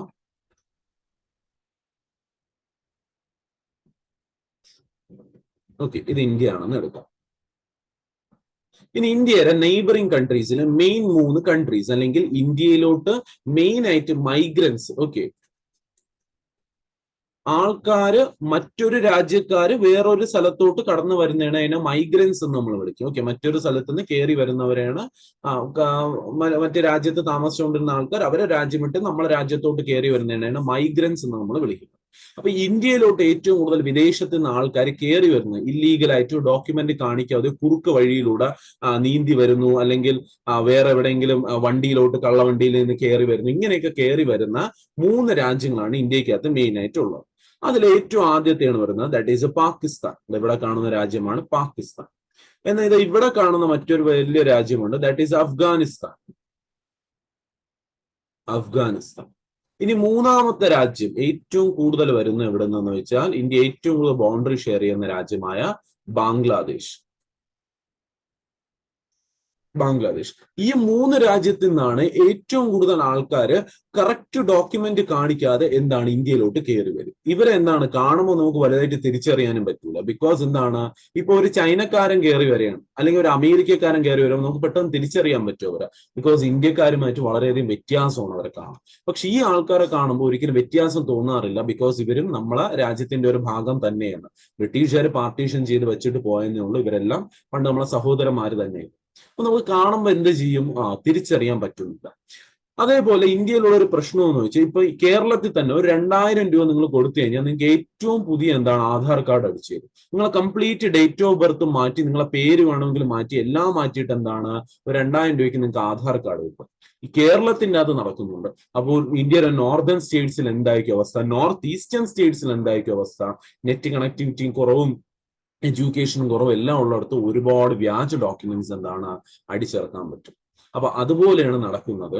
ഇവിടെ എന്ത് സംഭവിക്കുമെന്ന് വെച്ചാൽ പാകിസ്ഥാനിലുള്ള പല ആൾക്കാരും എന്താണ് ഇങ്ങനെ കയറി വരുന്നു, അഫ്ഗാനിസ്ഥാനിലുള്ള പലരും ഇന്ത്യക്കകത്ത് കയറി വരുന്നു, ബാംഗ്ലാദേശിലുള്ളവരും കയറി വരുന്നു കുറെ ഇല്ലീഗൽ വഴിയിലൂടെ. ഇപ്പൊ ബാംഗ്ലാദേശിന്റെ ബോർഡറിൽ ഇവിടെ നദിയുണ്ട്, മേഘാലയയിലേക്ക്. അപ്പൊ ആ നദികളിലൂടെ ഇവിടെയൊക്കെ ആണെങ്കിൽ ത്രിപുര സൈഡൊക്കെ കാടുണ്ട്, കാട് വഴി ഇങ്ങനെ കയറി വരുന്നു. പിന്നെ പാകിസ്ഥാനിലൂടെ ആണെങ്കിൽ അവർ പാകിസ്ഥാന്റെ ഒരു സൈഡിൽ ഒരു ഹോള് കുഴിച്ചിട്ട് അത് അണ്ടർഗ്രൗണ്ടിൽ കൂടെ കുഴിച്ചിട്ട് ഇന്ത്യക്കകത്തോട്ട് കയറുന്നു. അല്ലെങ്കിൽ ഏതെങ്കിലും ബസ് പാസ് ചെയ്യുന്ന വണ്ടി പോകുന്ന അതിന്റെ അകത്തൂടെയൊക്കെ എന്താണ് കയറി വരുന്നത്. അഫ്ഗാനിസ്ഥാനുകാർ പാകിസ്ഥാനിൽ ചെന്നിട്ട് അതുവഴി കയറി വരുന്നു. അല്ലെങ്കിൽ ഇവരെന്ത് ചെയ്യും, തൊട്ടടുത്ത് ഇവിടെ നേപ്പാളുണ്ട്, ഇവര് പതുക്കെ ഇവിടുന്ന് നേപ്പാളിൽ പോയിട്ട് നേപ്പാളിൽ നിന്ന് പിന്നെ എന്താണ് ബസ്സുണ്ട്, ആ ബസ് വഴിയൊക്കെ കയറി വരും. ഇങ്ങനെ പല രീതിയിലും കയറി. അങ്ങനെ ഇന്ത്യൻ ഗവൺമെന്റ് നോക്കിയപ്പോൾ ഇന്ത്യയുടെ ആക്ച്വൽ പോപ്പുലേഷനിൽ നിന്ന് ഒരുപാട് ആൾക്കാർ ഇന്ത്യയിൽ എന്താണ് താമസിക്കുന്നത്. ഇന്ത്യക്കാർക്ക് കിട്ടേണ്ട റിസോഴ്സസ് ഉണ്ട്. ഇന്ത്യൻ ഗവൺമെന്റ് ഹെൽത്തിന് ചെലവാക്കുന്നു, ഇവിടെ ഇന്ത്യൻ ഗവൺമെന്റ് എഡ്യൂക്കേഷന് ചെലവാക്കുന്നുണ്ട്, ഇന്ത്യൻ ഗവൺമെന്റ് ഫുഡിന് വേണ്ടി ചെലവാക്കുന്നത്, ഈ പബ്ലിക് ഡിസ്ട്രിബ്യൂഷൻ റേഷൻ കട, ഇതെല്ലാം ഇന്ത്യക്കാരെ പോലെ തന്നെ അല്ലെങ്കിൽ ഇന്ത്യക്കാരുടെ എണ്ണത്തിനെക്കാട്ടി കൂടുതലായിട്ടുള്ള ചെലവ് വരുന്നു. അപ്പോൾ എന്താണ് കാണിക്കുന്നത്, ഒരുപാട് ഇല്ലീഗലായിട്ട് ആൾക്കാർ എന്താണ് ഇത് വാങ്ങിച്ച് യൂസ് ചെയ്യണമെന്ന് ഗവൺമെന്റിന് മനസ്സിലാവും. അപ്പൊ ഗവൺമെന്റ് നോക്കിയപ്പോഴത്തേക്കും ഇന്ത്യക്ക് ചുറ്റുമുള്ള ഈ 3 രാജ്യമാണ് മെയിൻ ആയിട്ട് വരുന്ന. ഈ 3 രാജ്യത്തിനും വരുന്ന ഒരു പ്രശ്നം എന്താന്ന് വെച്ചാൽ they are Muslim majority country എന്ന് അവർ തന്നെ പറയും. അഫ്ഗാനിസ്ഥാൻ എന്താണ് പറയുന്നത്, നമ്മളൊരു മുസ്ലിം കൺട്രി എന്നാണ് പറയുന്നത്. പാകിസ്ഥാൻ എന്ന് പറയുന്നത് നമ്മളൊരു മുസ്ലിം കൺട്രി എന്നാണ് പറയുന്നത്. ബാംഗ്ലാദേശ് എന്ന് പറയുന്നു അവരൊരു മുസ്ലിം കൺട്രി എന്ന് പറയുന്നു. ബിക്കോസ് ഈ 3 രാജ്യത്ത് മുസ്ലിം കമ്മ്യൂണിറ്റിയിലുള്ള ആൾക്കാർ കൂടുതലായതുകൊണ്ട് അവർ പറയുന്നു നമ്മൾ ഇന്ന കമ്മ്യൂണിറ്റി, നമ്മളെ രാജ്യത്തിന്റെ മതം എന്ന് പറയുന്നത് ഇന്ന മതമാണ് എന്ന് അവർ പറയുന്നു. പക്ഷെ ഇന്ത്യ എന്ന് പറയുന്ന രാജ്യം ലോകത്ത് ഇത്രയും ഹെവിലി പോപ്പുലേറ്റഡ് ആയി കിടക്കുന്ന രാജ്യം ഒരിക്കലും പറഞ്ഞിട്ടില്ല. ഇവിടെ നോക്കുകയാണെങ്കിൽ 73% കൂടുതൽ ഹിന്ദുസ് ആണ് ഇന്ത്യക്കകത്ത്. പക്ഷെ ഇന്ത്യ ഒരിക്കലും പറഞ്ഞിട്ടില്ല India is A Hindu country. India 1947 വന്നു, പല ഗവൺമെന്റ്സ് ഇവിടെ ഭരിക്കാൻ വന്നു. ഇന്ന് 2022. പക്ഷെ ഇന്നേ വരെ ഒരു ഗവൺമെന്റ്, ഒരു പ്രൈം മിനിസ്റ്റർ, പ്രസിഡന്റ് ഒരിക്കലും സ്റ്റേറ്റ്മെന്റ് പറഞ്ഞിട്ടില്ല India is A Hindu country. India എപ്പോഴും ഒരു സെക്യുലർ രാജ്യവും. ഇവിടെ എന്താണ്, എല്ലാ മതത്തിനും ഈക്വലി പ്രാധാന്യം കൊടുത്തിട്ടുണ്ട്. ഓക്കെ, ഹിന്ദു എന്നുള്ള മതം ഇവിടെ മെജോറിറ്റി ആണ്. പക്ഷെ ഈ ബാക്കി ഹിന്ദു അല്ലാതെ ഇന്ത്യയിൽ കാണുന്ന ഏതൊരു മതവും എന്താണ്, മൈനോറിറ്റി എന്നാണ് വിളിക്കുന്നത്. ഹിന്ദു അല്ലാതെ ബാക്കി ഇന്ത്യയിൽ കാണുന്ന ഏതൊരു മതത്തിനെ മൈനോറിറ്റി എന്ന് വിളിക്കും. അവരെ പ്രൊട്ടക്ട് ചെയ്യാനായിട്ട് ഇവിടെ നിയമമുണ്ട്. അവർക്ക് വേണ്ട അഡീഷണൽ ആയിട്ട് എന്തൊക്കെ സംഭവം വേണോ അവരെ സപ്പോർട്ട് ചെയ്തിട്ടുള്ള അതല്ല, ഫണ്ടമെന്റൽ റൈറ്റ്സ് വരെ ഇന്ത്യൻ ഗവൺമെന്റ് എഴുതി വെച്ചിട്ടുണ്ട്. അതാണ് ഇന്ത്യയുടെ പ്രത്യേകത. ഇവിടെ മെജോറിറ്റിക്കല്ല റൈറ്റ്സ് കൊടുക്കത്തുള്ളൂ, മൈനോറിറ്റി എങ്ങനെ പ്രൊട്ടക്ട് ചെയ്യാം ആ റൈറ്റ്സ് ആണ് ഫണ്ടമെന്റൽ റൈറ്റ്സിൽ എഴുതി വെച്ചിട്ടുള്ളത്. അപ്പൊ അങ്ങനത്തെ രാജ്യമാണ് ഇന്ത്യ. പക്ഷെ ആ സ്ഥിതിയല്ല പാകിസ്ഥാനും അഫ്ഗാനിസ്ഥാനും ബംഗ്ലാദേശിൽ കാണും. അവിടെ മെജോറിറ്റിയാണ് ഏറ്റവും കൂടുതൽ ഭരിക്കുന്നത്. അവിടെ നിയമങ്ങൾ, ഫണ്ടമെന്റൽ റൈറ്റ്സ് എഴുതിയിട്ടുള്ള മെജോറിറ്റിക്കാർക്ക് വേണ്ടിയിട്ടാണ്. മൈനോറിറ്റിയിലുള്ള ആൾക്കാർക്ക് അവിടെ ജീവിക്കാൻ ഗതിയില്ലാതാവുന്നു. നമുക്ക് പാകിസ്ഥാൻ അഫ്ഗാനിസ്ഥാനിൽ കൂട്ടുമ്പോൾ തന്നെ കഴിഞ്ഞ ഒരു വർഷം കൊണ്ട് ഏകദേശം 3000-ഓളം ടെമ്പിൾസിനെ അടിച്ച് നശിപ്പിച്ചു. ഫുള്ളായിട്ട് നശിപ്പിക്കാൻ, അടിച്ച് നശിപ്പിച്ച് ടോട്ടലായിട്ട് കാണും. ഈ രാജ്യത്ത് പാകിസ്ഥാനിൽ ഹിന്ദു നിയമം, ഒരു ഹിന്ദു മെയിലും ഒരു ഹിന്ദു ഫീമെയിലും കൂടി കല്യാണം കഴിക്കുകയാണെങ്കിൽ ദാറ്റ് ഈസ് ഇല്ലീഗൽ. അവിടെ ഒരിക്കലും ഹിന്ദു മാരേജ് ലോ എന്താണ്, അക്സെപ്റ്റബിൾ അല്ല. ഹിന്ദുക്കാര് കല്യാണം കഴിക്കുന്ന ഒന്നും എന്താണ് അവിടെ അക്സെപ്റ്റഡ് ആയിട്ട് വരുന്നില്ല. അപ്പൊ ജനങ്ങൾ അവിടെ എന്താണ് താമസിക്കാൻ പറ്റാതാവും. ഹിന്ദു വൈഫും പോവുകയാണെങ്കിൽ ദാറ്റ് ഈസ് ഇല്ലീഗൽ എന്ന് പറഞ്ഞാൽ അവരെന്താണ് അറസ്റ്റ് ചെയ്ത് പൊയ്ക്കണം. മുസ്ലിം എന്ന് വെച്ചാൽ അതൊരു മുസ്ലിം രാജ്യമുണ്ട്. മുസ്ലിം ലോ മാത്രം, മാരേജ് ലോക്ക് മാത്രമേ അവിടെ എന്താണ് പ്രിഫറൻസ് കൊടുക്കുന്നുള്ളൂ. അപ്പൊ അതാണ് ഇന്ത്യൻ മുസ്ലിംസും പാകിസ്ഥാൻ അഫ്ഗാനിസ്ഥാൻ മുസ്ലിം ലോയ്ക്കും ഒക്കെ ഒരുപാട് വ്യത്യാസമുണ്ട്. ഓക്കെ, അപ്പൊ നമ്മളെ രാജ്യത്ത് കാണുന്ന മുസ്ലിംസിന്റെ അല്ലെങ്കിൽ ആ ഒരു നിയമമല്ല പാകിസ്ഥാനിലുള്ളതെന്നോ, കംപ്ലീറ്റ് വ്യത്യാസമാണ്. ഇന്ത്യൻ മുസ്ലിംസ് കാണിക്കുന്നത് കൂടുതലും എന്താണ് ഇന്ത്യയിലുള്ള നിയമങ്ങളാണ് അവര് നിയമപുസ്തകത്തിൽ വരുന്നത്. ഓക്കെ, അതാണ് ഇന്ത്യക്കകത്ത് ഫോളോ ചെയ്യുന്നതെങ്കിൽ ഇവിടെ കാണുന്ന കുറച്ചുകൂടി ഡിഫറെന്റ് ആയിട്ടാണ് നിയമങ്ങൾ വരുന്നത്. അപ്പൊ എന്ത് ചെയ്യുന്നത്, ഒരിക്കലും ഇന്ത്യയുമായിട്ട് കമ്പയർ ചെയ്ത് നിങ്ങൾ ഇതൊന്നും ചിന്തിക്കരുത്. കുറച്ച് വൈൽഡ് ആയിട്ടുള്ള ആസ്പെക്ട് ആണ് ഇവിടെ വരുന്നത്, പാകിസ്ഥാൻ അഫ്ഗാനിസ്ഥാൻ ബംഗ്ലാദേശ്. അപ്പൊ മൈനോറിറ്റീസ് ഒരുപാട് ഇവിടെ അഫക്റ്റഡ് ആയിട്ട് വരും. അങ്ങനെ മെയിൻ ആയിട്ട് കാണുന്ന മൈനോറിറ്റി ഗ്രൂപ്പ്സ് ഏതൊക്കെയെന്ന് വെച്ചാൽ, അല്ലെങ്കിൽ ഈ രാജ്യങ്ങളിൽ ഈ പറയുന്ന പാകിസ്ഥാന് അഫ്ഗാനിസ്ഥാന് ബംഗ്ലാദേശിൽ മെയിൻ ആയിട്ട് അഫക്റ്റഡ് ആയിട്ട് വരുന്ന റിലീജിയൻ ഗ്രൂപ്പ്സ് ഏതൊക്കെയെന്ന് വെച്ചാൽ, ഫസ്റ്റ് വൺ ഏത് തന്നെയാണ്, ഹിന്ദു. അവരൊക്കെ അവരുടെ മതം പ്രാക്ടീസ് ചെയ്യാനായിട്ട് സമ്മതിക്കുന്നില്ല. അവർ ഒരു നിയമങ്ങളും എന്താണ് അവിടെ അക്സെപ്റ്റ് ചെയ്യുന്നില്ല. അവരുടെ മാരേജ് പോലും അവിടെ അക്സെപ്റ്റ് ചെയ്യുന്നില്ല. ദെൻ വരുന്നതാണ് സിഖ് മതം. പഞ്ചാബിലുള്ള മെയിൻ മതമാണ് സിഖിസം എന്താണ് അവിടെ അക്സെപ്റ്റഡ് ആയിട്ട് വരുന്നില്ല. നെക്സ്റ്റ് വൺ വരുന്നതാണ് ജൈനിസം, ജെയിൻ മതം. അത് ഇവിടെ മൂന്നിടത്തും ഏതെങ്കിലും ജെയിൻ ഇവിടെ ഉണ്ട്, അതൊന്നും അക്സെപ്റ്റ് ചെയ്യുന്നില്ല. നിങ്ങൾക്ക് ഇവിടെ ജെയിൻ മതത്തിനുള്ള ഒരു ടെമ്പിൾ പോലെ എന്തെങ്കിലും ഷ്രൈൻ കെട്ടാനോ ആശ്രമം ഒന്നും കെട്ടാൻ പറ്റില്ല. അതൊന്നും ഇവിടെ നടത്തില്ല എന്നാണ്. നെക്സ്റ്റ് വരുന്നതാണ് ബുദ്ധിസം. പിന്നെ വരുന്ന പാർസി എന്ന് പറയുന്ന ഒരു കമ്മ്യൂണിറ്റി. ഓക്കെ, ഇന്ത്യക്ക് പുറത്തുള്ള ഒരു കമ്മ്യൂണിറ്റിയാണ്. ഇന്ന് ലോകത്ത് ഏറ്റവും കൂടുതൽ പാർസികൾ താമസിക്കുന്ന എവിടെയെന്ന് വെച്ചാൽ ഇന്ത്യയിലാണ് താമസിക്കുന്നത്. പാർസി എന്ന് പറയുന്ന മതമുണ്ട്. ഓക്കെ, നമ്മൾ കുറച്ച് കഴിഞ്ഞ് പഠിക്കും. ദാദാഭായ് നവറോജി എല്ലാം എന്താണ് പാർസി മതം, രത്തൻ ടാറ്റ ഇവരൊക്കെ പാർസി മതം സ്വീകരിച്ചിട്ടുള്ളവരാണ്. നെക്സ്റ്റ് വരുന്നതാണ് ക്രിസ്ത്യാനിറ്റി. അപ്പൊ നിങ്ങൾ നോക്കുക, ഇന്ത്യക്ക് ഈ മതമല്ല ഇന്ത്യക്കകത്തുണ്ട്. ഞാൻ പറയാം, ലോകത്തെ ഏറ്റവും കൂടുതൽ പാർസികളുള്ള രാജ്യമാണ് ഇന്ത്യ എന്ന് പറയുന്നത്. ഇന്ത്യക്കകത്ത് നിന്ന് ഇന്ത്യക്കകത്ത് നിന്ന് ഒറിജിനേറ്റ് ചെയ്ത റിലീജിയൻസ് ആണ് ഹിന്ദു, സിഖ്, ജെയിൻ, ബുദ്ധ്. ഇതെല്ലാം ഇന്ത്യക്കകത്ത് ഒറിജിനേറ്റ് ചെയ്ത മതങ്ങളാണ്. ഇവരൊക്കെ എല്ലാവർക്കും ഇന്ത്യയിൽ പ്രാധാന്യമുണ്ട്. ഇന്ത്യക്കകത്ത് ക്രിസ്ത്യാനിറ്റിക്കും പാർസിക്കും മുസ്ലിം എല്ലാവർക്കും ഈക്വലി ഇമ്പോർട്ടൻസ് ആണ്. ഇവിടെ ആരും ഡോമിനേറ്റ് ചെയ്യാൻ സമ്മതിക്കാറില്ല. ബിക്കോസ് ഇവിടെ പ്രൊട്ടക്ട് ചെയ്യാൻ നിയമമുണ്ട്, പോലീസ് ഉണ്ട്, നമ്മളെ മിനിസ്റ്റർമാരും കാര്യങ്ങളുണ്ട്. പക്ഷെ പാകിസ്ഥാനിലൊന്നും അങ്ങനെയല്ല. അവരുടെ നിയമവും അഫ്ഗാനിസ്ഥാനായി ബംഗ്ലാദേശ് ഇവിടെ എല്ലാം മെജോറിറ്റി ഗ്രൂപ്പിനെ പ്രൊട്ടക്ട്. അപ്പൊ ഇവരൊക്കെ അവരെ നാട്ടിൽ നിൽക്കാൻ പറ്റാതാകുമ്പം അവരെന്ത് ചെയ്യും, ഫോഴ്സ്ഫുള്ളി അവരുടെ സ്ഥലവും നാടും എല്ലാം വിട്ട് കളഞ്ഞിട്ട് അവരെ ഫാമിലിക്ക് വേണ്ടിയിട്ട് അവരെന്ത് ചെയ്ത് കളയും, ഇന്ത്യയിലോട്ട് കയറി വരും. ഇവരെല്ലാരും കൂടി ഇന്ത്യയിലോട്ട് ഇല്ലീഗലായിട്ട് കയറി വരും. ഇവരൊരിക്കലും ഇന്ത്യക്കാരല്ല. പാകിസ്ഥാനിൽ കിടക്കുന്ന ഹിന്ദുസ് എന്ന് പറയുന്നത് പാകിസ്ഥാനികളാണ്. അപ്പൊ അവർക്ക് എങ്ങനെ നമുക്ക് സിറ്റിസൺഷിപ്പ് കൊടുക്കാൻ പറ്റും? പക്ഷെ നോക്കിയപ്പോഴത്തേക്ക് ഇവർ ഒരുപാട് ഇങ്ങനെ കയറി വന്നു. അങ്ങനെ ഒരുപാട് പെർസിക്യൂഷൻസ് നേരിട്ട്, ഒരുപാട് കഷ്ടതയും പാടും നേരിട്ടാണ് ഇവരെല്ലാവരും ഒന്നാണ് കയറി വന്നത്, ഈ ഇത്രയും കമ്മ്യൂണിറ്റിക്കാർ. ഗവൺമെന്റ് എന്ത് ചെയ്തെന്ന് വെച്ചാൽ, ഗവൺമെന്റ് സിറ്റിസൺഷിപ്പ് അമെന്റ്മെന്റ് ആക്ട്, നമ്മൾ ഈ പറഞ്ഞ സിറ്റിസൺഷിപ്പ് അമെന്റ്മെന്റ് ആക്ട് പ്രകാരം ഗവൺമെന്റ് പറയുന്നു, ഈ പറഞ്ഞിട്ടുള്ള 6 റിലീജിയൻസ്, അതായത് മൊത്തം 6 റിലീജിയൻസ് ആണുള്ളത്. ഈ 6 റിലീജിയനിലുള്ള ഏതൊരാളും ഇന്ത്യക്കകത്ത് കയറി വന്നിട്ടുണ്ടെങ്കിൽ അവർക്ക് നമ്മൾ എന്ത് പ്രൊവൈഡ് ചെയ്യും, ഇന്ത്യൻ പൗരത്വം കൊടുക്കും. ബിക്കോസ് ഇനി ഇവരെ നിങ്ങൾ ഇന്ത്യക്കാരല്ല, നിങ്ങൾ ഇവിടുന്ന് നേരെ തിരിച്ച് പാകിസ്ഥാനിൽ പോകുന്ന പറഞ്ഞാൽ പാകിസ്ഥാൻ ഗവൺമെന്റ് എന്ത് കാണിക്കും, ഇവരോട് അതിൻ്റെയോടുള്ള പ്രതികാരം കാണിക്കും. നിങ്ങൾ ഇവിടം വിട്ട് ഇന്ത്യ പോയോ, എങ്ങനെ പോയെന്നൊക്കെ പറഞ്ഞാൽ അവരെ എന്താണ് വീണ്ടും ശിക്ഷിക്കും. അവരൊക്കെ ആ രാജ്യം സഹിക്കാൻ വയ്യാതെയാണ് സ്വന്തം നാട്. ഇപ്പൊ നമ്മളോട് പറഞ്ഞു, നിങ്ങൾ ഈ നാട് വിട്ടു പോകുന്ന നമ്മളോട് പെട്ടെന്ന് പറഞ്ഞാൽ നമ്മളെ വീടും നാടും ഫ്രണ്ട്സും ഫാമിലി എല്ലാം വിട്ടുപോകാൻ വളരെ ബുദ്ധിമുട്ടായിരിക്കും. പക്ഷെ അത്രയും നമ്മളെ സിറ്റുവേഷൻസ് ഫേസ് ചെയ്തുകൊണ്ടാണ് നമ്മൾ എന്ത് ചെയ്യുന്നത്, ഒരാൾ നാട് വിട്ടു പോകണമെന്ന് പറയുമ്പോൾ. എന്നുവെച്ചാൽ അവിടെ നിൽക്കാൻ ഇനിയും ഒരു അവസ്ഥയില്ലാത്തപ്പോഴാണ് വിട്ടുപോകുന്നത്. അപ്പൊ അങ്ങനത്തെ ഒരു കൂട്ടം ആൾക്കാർ ഫാമിലി ആയിട്ട് വർഷങ്ങളായിട്ട് ഇവിടെ താമസിക്കുന്നു, ഓൾമോസ്റ്റ് ഇന്ത്യൻസ് ആയിട്ട് തന്നെ താമസിക്കുന്നു. അപ്പൊ അവരെ നമ്മളെ ഇങ്ങനെ പറഞ്ഞു വിടും. അത് ഭയങ്കര ബുദ്ധിമുട്ടാണ്. അതുകൊണ്ട് ഗവൺമെന്റ് പറഞ്ഞു, ഈ 6 കമ്മ്യൂണിറ്റിക്കാര് ഇവിടെ ഇന്ത്യയിൽ വന്നിട്ടുള്ളവർക്കെല്ലാം സിറ്റിസൺഷിപ്പ് കൊടുക്കാം. പക്ഷെ ഒരു ക്രൈറ്റീരിയ വെച്ചു. എന്താണ് ക്രൈറ്റീരിയ എന്ന് വെച്ചാൽ, ഇന്ത്യയിൽ സിറ്റിസൺഷിപ്പ് കൊടുക്കും ബൈ ബർത്ത്. ഇവരൊക്കെ ബൈ ബർത്ത് കൊടുക്കാൻ പറ്റുമോ? പറ്റൂല. ബൈ ഡിസെന്റ് ഇവർ കൊടുക്കാൻ പറ്റുമോ? അച്ഛനും ഇന്ത്യക്കാരാണോ? അല്ല, അതും പറ്റൂല. ബൈ രജിസ്ട്രേഷൻ ഇവർ ഇന്ത്യക്കാരോ കല്യാണം കഴിച്ചിട്ടില്ല എന്ന് ഇവർ നേരത്തെ വന്നിരുന്നില്ല, അപ്പൊ ഇവരൊക്കെ എന്താണ്, അതും കൊടുക്കാൻ പറ്റൂല. ഇൻകോർപ്പറേഷൻ ഓഫ് ടെറിട്ടറി, നമ്മള് അഫ്ഗാനിസ്ഥാനോ പാകിസ്ഥാനോ ബംഗ്ലാദേശോ പിടിക്കാനോ പോയിട്ടില്ല, അപ്പൊ അതും പറ്റൂല. പിന്നെ ഒറ്റ വഴി മാത്രമേ ഉള്ളൂ, ബൈ നാച്ചുറലൈസേഷൻ. ബൈ ഒരു വഴി മാത്രമേ ഇവർക്ക് സിറ്റിസൺഷിപ്പ് കൊടുക്കാൻ പറ്റുള്ളൂ, ബൈ നാച്ചുറലൈസേഷൻ. അപ്പൊ അത് നോട്ട് ചെയ്തോണം, ഏത് വഴിയാണ് ഇവർക്ക് സിറ്റിസൺഷിപ്പ് കൊടുക്കുന്നത്? നാച്ചുറലൈസേഷൻ. അപ്പൊ നാച്ചുറലൈസേഷൻ കൊടുക്കണമെങ്കിൽ ഒരു ക്ലോസ് ഉണ്ട്. എന്താണ് പറയുന്നത്? 14 വർഷം ആകുമ്പോഴേ നിങ്ങൾക്ക് അപ്ലൈ ചെയ്യാൻ പറ്റൂ. ആ 14 വർഷത്തിൽ 12 വർഷം എന്തായിരിക്കണം? നിങ്ങൾ ഇന്ത്യയിൽ പൂർണ്ണമായിട്ട് നിന്നിട്ടുണ്ടായിരിക്കണം. അതിൽ വീണ്ടും ഒരു ക്ലോസ് വയ്ക്കുന്നു, 11 വർഷം ഇന്ത്യയിലും ലാസ്റ്റ് 1 ഇയർ കമ്പൽസറി. ഇതാണ് നാച്ചുറലൈസേഷൻ നിയമം പറയുന്നത്. ഗവൺമെന്റ് പറഞ്ഞു 14 എന്ന് പറഞ്ഞ ക്ലോസിനെ വിടുക, 12 എന്ന് പറയുന്ന ക്ലോസിനെ വിടുക, 1 എന്ന് പറയുന്ന കമ്പൽസറി എന്ന് വിടുക, ലാസ്റ്റ് 11 വർഷം എന്ന് മാത്രം എടുക്കാം. പൊതുവെ വരുന്നത് നാച്ചുറലൈസേഷൻ വഴി 11 വർഷമാണ്. ആ 11 വർഷം എന്ന് പറയുന്നത് വീണ്ടും കുറച്ചു കൊടുക്കുക. വെറും 5 വർഷം മുമ്പ്, എന്ന് വെച്ചാൽ നിയമം വരുന്ന 2019 2019 നിന്ന് 5 വർഷം മുമ്പ് ആരൊക്കെ ഈ 3 രാജ്യങ്ങളിൽ നിന്ന്, ശ്രദ്ധിച്ചോണം, പാകിസ്ഥാൻ, അഫ്ഗാനിസ്ഥാൻ, ബംഗ്ലാദേശ്, ഈ 3 രാജ്യത്തിൽ നിന്ന് ഇന്ത്യയിൽ നിന്ന് കയറി വന്നിട്ട് ഈ 6 മതത്തിൽപ്പെട്ട ആൾക്കാരാണ്, എന്ന് വെച്ചാൽ നേരത്തെ പറഞ്ഞ ഹിന്ദു, ക്രിസ്ത്യൻ, ജൈന, ബുദ്ധിസം, പാർസി, ഈ 6 മതത്തിൽ നിന്ന് പെട്ട ആൾക്കാരാണെങ്കിൽ അവർക്ക് എന്ത് കൊടുക്കാം? സിറ്റിസൺഷിപ്പ് കൊടുക്കാം.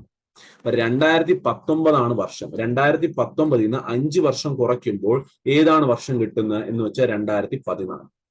സോ 2014 മുമ്പ് ഈ പറയുന്ന 6 കമ്മ്യൂണിറ്റിക്കാര് ഈ പറയുന്ന 3 രാജ്യത്തിൽ നിന്ന് ഇന്ത്യക്കകത്ത് കയറി വന്നിട്ടുണ്ടെങ്കിൽ എന്ത് ചെയ്യാം? അവർക്ക് സിറ്റിസൺഷിപ്പ് പ്രൊവൈഡ് ചെയ്തോളാം.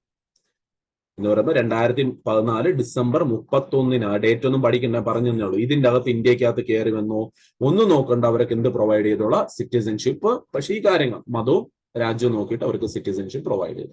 ബാക്കിയുള്ളവരുടെ കാര്യം ഒന്നും പറയുന്നില്ല.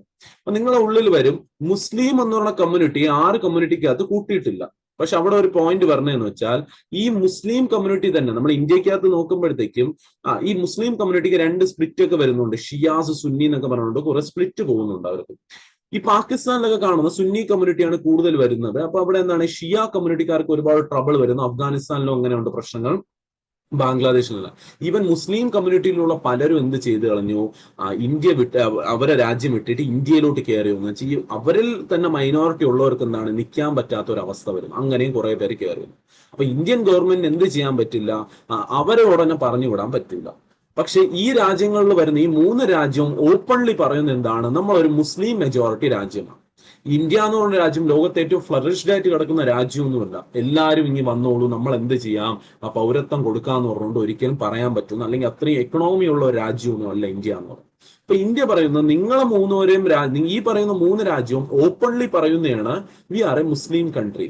അപ്പോ അറ്റ്ലീസ്റ്റ് ഒരു പാകിസ്ഥാനി ജനിക്കുന്ന മുസ്ലിം എന്ന് പറയുന്ന വ്യക്തിയും പാകിസ്ഥാനി ജനിച്ച ഹിന്ദു എന്നുള്ള വ്യക്തിയുമായിട്ട് കമ്പയർ ചെയ്താൽ ഏറ്റവും കൂടുതൽ പെർസിക്യൂഷൻ, ഏറ്റവും കൂടുതൽ കഷ്ടത സഹിച്ചിട്ടുള്ള ഒരു ഹിന്ദു തന്നെയായിരിക്കും, അല്ലെങ്കിൽ ഒരു സിഖുകാരൻ തന്നെയായിരിക്കും, അല്ലെങ്കിൽ ഒരു ക്രിസ്ത്യൻ തന്നെയായിരിക്കും ഏറ്റവും കൂടുതൽ കമ്പയറിംഗ് ടു ഒരു മുസ്ലിം കമ്മ്യൂണിറ്റിയിൽ കഷ്ടത സഹിച്ച ഒരു വ്യക്തിയുമായിട്ട് കമ്പയർ ചെയ്തു. അപ്പോൾ ഗവൺമെന്റ് പറഞ്ഞു ആദ്യം ഇവർക്ക് എന്ന് പറഞ്ഞാൽ നമ്മൾ സിറ്റിസൺഷിപ്പ് കൊടുക്കും, വെറും 5 വർഷം എന്ന് പറഞ്ഞ ക്ലോസ് മാത്രമാണ്. എന്നാൽ അവിടെയുള്ള പല മുസ്ലിംസിനും ബുദ്ധിമുട്ട് സഹിച്ചിട്ടാണ് അവരും ഇങ്ങനെ രാജ്യം വിട്ടിങ് വന്നത്. അവർക്ക് നമ്മൾ തരാം, പക്ഷെ അവർ ഈ 11 വർഷം എന്ന് പറഞ്ഞ ക്ലോസ് കംപ്ലീറ്റ് ചെയ്യണം. ഈ മുസ്ലിം കമ്മ്യൂണിറ്റി പെട്ടിട്ട് ഈ 3 രാജ്യത്തിൽ നിന്ന് വന്ന ആൾക്കാരാണെങ്കിൽ നിങ്ങൾ ഇന്ത്യക്കകത്ത് 11 വർഷം താമസിക്കണം, ഒരു ക്രിമിനൽ കേസിന് പ്രതിയാവാതെ നിങ്ങൾ ഇവിടെ താമസിക്കണം. എന്നാൽ മറ്റു കമ്മ്യൂണിറ്റിയിൽ നിന്ന് വന്നവർ 5 വർഷം ഇവിടെ നിന്നാൽ മതി, ബിക്കോസ് നിങ്ങൾ ഓവർ ആയിട്ട് മറ്റവരെ കാട്ടി കഷ്ടപ്പാട് സഹിച്ചവർ. ഇതാണ് ഈ കംപ്ലീറ്റ് നിയമം പറയുന്നത്. എന്താണ് സിറ്റിസൺഷിപ്പ് അമെൻമെന്റ് ആക്ട് എന്ന് പറഞ്ഞാൽ ഇത്രയാണ് നിയമം പറയുന്നത്. ഇനി ഞാൻ ചോദിക്കട്ടെ, ഇതിൽ എവിടെയെങ്കിലും ഇന്ത്യൻ മുസ്ലിംസിനെ കുറിച്ച് പറയുന്നുണ്ട്? ഇന്ത്യൻ മുസ്ലിംസിന്റെ സിറ്റിസൺഷിപ്പ് നഷ്ടപ്പെടുന്നതായിട്ട് എന്തെങ്കിലും സ്റ്റേറ്റ്മെന്റ് കംപ്ലീറ്റ് സിറ്റിസൺഷിപ്പ് അമെൻമെന്റ് ആക്ട് പഠിപ്പിച്ചതിൽ ഇന്ത്യൻ മുസ്ലിംസ് അല്ലെങ്കിൽ ഇന്ത്യൻസിന് ഈ നിയമമായിട്ട് എന്തെങ്കിലും ഒരു നിലപാട് എവിടെയെങ്കിലും ഈ ഇന്ത്യൻസിനെ അഫക്ട് ചെയ്യണമെന്ന് പറഞ്ഞു? ഞാൻ പറഞ്ഞ 3 രാജ്യം, ഒന്ന് പാകിസ്ഥാൻ, ഒന്ന് അഫ്ഗാനിസ്ഥാൻ, ഒന്ന് ബംഗ്ലാദേശ്. അതിൽ 6 കമ്മ്യൂണിറ്റിയെ കുറിച്ച് പറഞ്ഞു. അതിൽ പെടുത്താത്ത ഒരു കമ്മ്യൂണിറ്റിയാണ് മുസ്ലിം കമ്മ്യൂണിറ്റി എന്ന് പറയുന്നത്. ആ പെടുത്താത്തവർക്ക് ഒരു ചാൻസ് കൊടുക്കുന്നുണ്ട്. നിങ്ങൾ അഡീഷണൽ ആയിട്ട് 5 വർഷം കൂടി താമസിച്ചാൽ നിങ്ങൾക്കും സിറ്റിസൺഷിപ്പ് തരാമെന്ന് ആര് പറയുന്നുണ്ട്? ഇന്ത്യ പറയുന്നു. അതല്ലാതെ ഏതെങ്കിലും ഒരു ഇന്ത്യന്റെ സിറ്റിസൺഷിപ്പ് ഓണായിട്ട് ഈ നിയമം പറയുന്നു. ഇതല്ലാതെ ഒരു ക്ലോസും ഈ നിയമത്തിന്റെ അകത്തില്ല. നിങ്ങൾ എവിടെ നിന്ന് വേണോ വായിച്ചു നോക്കുക, ഒരിടത്തും ഈ നിയമത്തിനെ കുറിച്ച് പറയുന്നില്ല. ഇത് തന്നെയാണ് ഈ മാക്സിമം നിയമം പറയുന്നത്. എവിടെയെങ്കിലും ഇന്ത്യയിലെ ഏതെങ്കിലും കമ്മ്യൂണിറ്റിക്ക് നഷ്ടപ്പെടുന്നു എന്ന് വെച്ചാൽ ഒരിക്കലും. പക്ഷെ നമ്മൾ എന്താണ് ഈ നിയമം വന്നപ്പോൾ മീഡിയയിൽ കണ്ടത്, എന്താണ് ഡൽഹിയിൽ നടന്നത്, ഇതൊക്കെയാണ് എന്തെന്ന് പറയുന്നത് വാർത്തയെ വളച്ചൊടിക്കാൻ നോക്കുന്ന, പല നിയമങ്ങളെ മാറ്റിമറിക്കാൻ നോക്കുന്ന ഇതാണ്. അതെന്താണ്, അത് പൊളിറ്റിക്സിന്റെ ഒരു ഡേർട്ടി ഗെയിം പോലെ നടക്കുന്ന ഒരു സംഭവമാണ്. അത് നമുക്കൊന്നും ചെയ്യാൻ പറ്റില്ല. പക്ഷെ ആസ് എ സ്റ്റുഡന്റ്, അറ്റ്ലീസ്റ്റ് ഒരു പഠിക്കുന്ന ആസ് എൻ ഒരു എഫിഷ്യന്റ് ആയിട്ടുള്ള സ്റ്റുഡന്റ് വരുമ്പോൾ നമ്മൾ അത് മനസ്സിലാക്കണം. ഓരോ നിയമങ്ങളെ കുറിച്ച് അറിഞ്ഞിട്ട് വാർത്തകൾ വായിക്കണം, പത്രം വായിക്കണം. എന്നാൽ നമുക്ക് കാര്യം മനസ്സിലാവും. ഇവിടെ എക്സാം പോയിന്റ് ഓഫ് വ്യൂവിൽ നിങ്ങൾ മനസ്സിലാക്കേണ്ടത് ആദ്യം ആ 3 രാജ്യങ്ങളിൽ ആദ്യം ആ വന്ന നിയമം സിറ്റിസൺഷിപ്പ് അമെൻമെന്റ് ആക്ട് ഏത് വർഷം വരുന്നു? 2019. ആ 3 രാജ്യങ്ങൾ ഏതൊക്കെ? ആ 6 കമ്മ്യൂണിറ്റി ഏതൊക്കെ? പെടുത്താത്ത കമ്മ്യൂണിറ്റി ഏതാണ്? That is Muslim community. ഈ 6 കമ്മ്യൂണിറ്റിക്കാര് ഏത് രീതിയിലാണ് ഇവർക്ക് സിറ്റിസൺഷിപ്പ് പ്രൊവൈഡ് ചെയ്യുന്നത്? ബൈ നാച്ചുറലൈസേഷൻ വഴിയാണ് ഇവിടെ സിറ്റിസൺഷിപ്പ് പ്രൊവൈഡ് ചെയ്യുന്നത്. എത്ര വർഷമാണ് ഇവർ താമസിക്കേണ്ടത്? ഇവർ താമസിക്കേണ്ടത് 5 വർഷമാണ് താമസിക്കേണ്ടത്. പൊതുവെ 11 വർഷം എന്ന് പറയണം. 14, 12, 11 ആ കണക്ക് നിങ്ങൾക്ക് അറിയാമല്ലോ. 14 വർഷം ഇന്ത്യയിൽ നിൽക്കണം, അതിൽ 12, അതിൽ 11, ഒന്നും സ്പ്ലിറ്റ് ഉണ്ട്. ഇതിൽ 11 വർഷം എന്ന് പറഞ്ഞാൽ എടുത്തിട്ട് എന്ത് ചെയ്തു? ദ നാച്ചുറലൈസേഷൻ ഇയർ അല്ലെങ്കിൽ time period was reduced to 5 years. പരീക്ഷ ചോദിക്കും നാച്ചുറലൈസേഷന്റെ ടൈമിംഗ് എത്ര വർഷമായിട്ടാണ് റെഡ്യൂസ് ചെയ്തതെന്ന് വെച്ചാൽ it was reduced to 5 years എന്ന് റെഡ്യൂസ് ചെയ്തു. ഇനി ബെഞ്ച് മാർക്ക് ഇയർ 5 വർഷം കുറയ്ക്കുമ്പോൾ 2019 5 വർഷം കുറയ്ക്കുക. The bench mark year was 2014. 2014 was the bench mark year. ഇത് ഇത്രയാണ് എന്തെന്ന് പറഞ്ഞാൽ ഇമ്പോർട്ടന്റ് ആയിട്ട് വന്ന സിറ്റിസൺഷിപ്പിന്റെ മെയിൻ ക്വസ്റ്റ്യൻസ്. നോക്കേണ്ടത് ഈ സിറ്റിസൺഷിപ്പ് നിയമം തെറ്റാണെന്ന് പറഞ്ഞു ഒരു ബില്ല് പാസ് ചെയ്ത സംസ്ഥാനം ഏതാണ്? സിറ്റിസൺഷിപ്പ് നിയമം തെറ്റാണെന്ന് ഒരു ബില്ല് പാസ് ചെയ്ത സംസ്ഥാനം ഏതെന്ന് വെച്ചാൽ ദാറ്റ് വാസ് കേരള. ഇപ്പൊ Kerala was the first state in India, ആദ്യ സംസ്ഥാനമാണ്. പിന്നെയാണ് വെസ്റ്റ് ബംഗാളും പുതുച്ചേരി എന്ന് പറഞ്ഞ യൂണിയൻ ടെറിട്ടറി ഒക്കെ വരുന്നത്. Kerala was the first state to pass a anti CAA bill. CAA bill തെറ്റാണെന്ന് പറഞ്ഞ് പാസ് ചെയ്ത ആദ്യ സംസ്ഥാനം ചോദിച്ചാൽ ദാറ്റ് ഈസ് എ കേരളമാണ്. അപ്പൊ കേരളത്തിലുള്ളവരെ ഒരു കൈൻഡ് ഓഫ് മിസ്അണ്ടർസ്റ്റാൻഡിങ് അല്ലേ കേരള ഗവൺമെന്റ് ചെയ്തിട്ടുള്ള. ഇവിടെ ഇന്ത്യൻസോ കേരളൈറ്റ്സോ ആരെ അഫക്ട് ചെയ്യുന്നില്ല ഈ നിയമം. It's going to affect only for the migrants who are come to India. Because ഈ പറയുന്ന കേരളത്തിന്റെ മലപ്പുറത്ത് നിന്നാണ് റീസെന്റ് എന്താണ് അങ്ങ് റോഹിംഗ്യാസ് എന്ന് പറയുന്ന ആൾക്കാർ, അങ്ങ് മ്യാൻമാറിൽ നിന്ന് നാട് കടത്തിയ ആൾക്കാരാണ് റോഹിംഗ്യാസ്. അവരെ പിടിച്ചിരുന്നു. ഇന്ത്യൻ കാർഡോടെ തന്നെയാണ്, ഇന്ത്യൻ ആധാർ കാർഡോടെ തന്നെ ഇവരെല്ലാം പിടിച്ചിട്ടുള്ളത്. അതുകൊണ്ട് ഇങ്ങനത്തെ ഒരു നിയമം എന്താണ് കൊണ്ടുവന്നതെന്നാണ്. ആ നിയമം തെറ്റെന്ന് പറഞ്ഞ ആരെന്ന് വെച്ചാൽ Kerala was the first state to pass anti CAA bill. ഭരിക്കുന്ന പാർട്ടി ഒപ്പോസിഷൻ രണ്ടുപേരും ഒരേപോലെയാണ് ഈ ബില്ലിനെ സപ്പോർട്ട് ചെയ്ത് പാസ് ചെയ്തത്. അതല്ല വോട്ട് ബാങ്ക് പൊളിറ്റിക്സിൽ ഗവൺമെന്റ് ചെയ്യുന്ന അല്ലെങ്കിൽ ഭരിക്കുന്ന പാർട്ടികൾ ചെയ്യുന്ന ഒരു സംഭവമാണ്. വോട്ടുകൾ നേടാനുള്ള, ജനങ്ങളെ പറഞ്ഞു പറ്റിപ്പിക്കാനുള്ള ഒരു രീതികളാണ് അതുകൊണ്ട്. ഇനി ഇതിൽ സിറ്റിസൺഷിപ്പ് അമെൻമെന്റ് ആക്ട് നമ്മൾ പഠിച്ചു. അടുത്ത് നമ്മൾ നോക്കേണ്ട സംഭവം ദാറ്റ് ഈസ് NRC എന്ന് പറയും. NRC, National Register of Citizens. National register of citizens. എന്താണ് ഈ NRC എന്ന് പറയുമ്പോഴത്തേക്കും ആദ്യം നോക്കി നമ്മൾ കുറച്ച് വർഷം ബാക്കിലോട്ട് പോകണം. 1971 വർഷത്തിലോട്ട് നമ്മൾ എത്തുമ്പോഴത്തേക്കും ആ 71 മുമ്പ് വരെ 1947 ഇന്ത്യയും പാകിസ്ഥാനും രണ്ടായപ്പോൾ പാകിസ്ഥാൻ രണ്ടിടത്തായിട്ടുണ്ടായിരുന്നു. ഇവിടെയും പാകിസ്ഥാൻ ആയിരുന്നു, വേറൊരു സ്ഥലം എന്താ ഇവിടെ കാണുന്ന പാകിസ്ഥാന്റെ പേരായിരുന്നു ഈസ്റ്റ് പാകിസ്ഥാൻ എന്ന് പറയും. ഈസ്റ്റ് പാകിസ്ഥാൻ എന്ന് പറയും. അങ്ങനെ 2 പാകിസ്ഥാനായിട്ടാണ് ആക്ച്വലി പാകിസ്ഥാൻ ഉണ്ടായിരുന്നത്. വർഷം 1971. 1971 എന്ത് സംഭവിച്ചെന്ന് വെച്ചാൽ ഇവിടെ നടന്ന ഒരു പ്രശ്നം എന്തെന്ന് വെച്ചാൽ ഇവിടെ ഒരു പാർട്ടി ഉണ്ടായിരുന്നു, ഇവിടെ ഭരിക്കുന്ന ഒരു പാർട്ടി ഉണ്ടായിരുന്നു, ഇവിടെ ഒരു പാർട്ടി ഉണ്ടായിരുന്നു. ഇത് രണ്ടും എതിർ കക്ഷികളാണ്. ഇന്ത്യക്കകത്തുള്ള കോൺഗ്രസും BJPയും പോലെ രണ്ടും കക്ഷികൾ വേറെയാണ്. അപ്പൊ ഇവിടെ ഉണ്ടായിരുന്ന പാർട്ടി എന്ന് പറയുന്നത് കുറച്ചുകൂടി എന്താണ് ടെറർ ടച്ച് ഉള്ള പാർട്ടി ആയിരുന്നു. അവരൊരിക്കലും എന്താണ് ഇവരൊക്കെ ഒരു ഇമ്പോർട്ടൻസും കൊടുത്തില്ലായിരുന്നു. ഇവർക്ക് ഒരു ഫണ്ടിങ്ങോ ഇവരൊക്കെ ഒരു സഹായം ഒന്നും കൊടുക്കാതെ ഈ മെയിൻ ആയിട്ട് കാണുന്ന ഇവിടെ നിന്ന് ഭരിച്ചുകൊണ്ടിരുന്നു. ഇവർക്ക് ഒരു ആവശ്യപ്പെട്ട ഒന്നും പ്രൊവൈഡ് ചെയ്യാത്ത ഒരു സ്ഥലമായിട്ട് മാറ്റിയിരുന്നുണ്ട്. അങ്ങനെ എന്ത് നടന്നു വെച്ചാൽ ഇവിടെ ഒരു എലക്ഷൻ നടന്നു. എലക്ഷൻ നടന്നപ്പോൾ എന്ത് വന്നെന്ന് വെച്ചാൽ മുജീബർ റഹ്മാൻ മുജീബർ റഹ്മാൻ എന്നുള്ള വ്യക്തി ഉണ്ടായിരുന്നു. അദ്ദേഹം എന്ത് ചെയ്തു? ഫാദർ ഓഫ് ബാംഗ്ലാദേശ് എന്നൊക്കെ അറിയപ്പെടുന്ന വ്യക്തിയാണ് മുജീബർ റഹ്മാൻ.